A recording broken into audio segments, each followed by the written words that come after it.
এই যে দীঘায় চলে এসছি।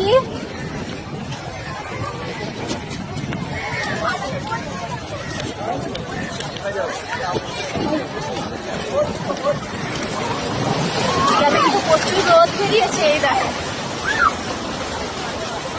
এই যে তোমার দাদা ভাই। আছো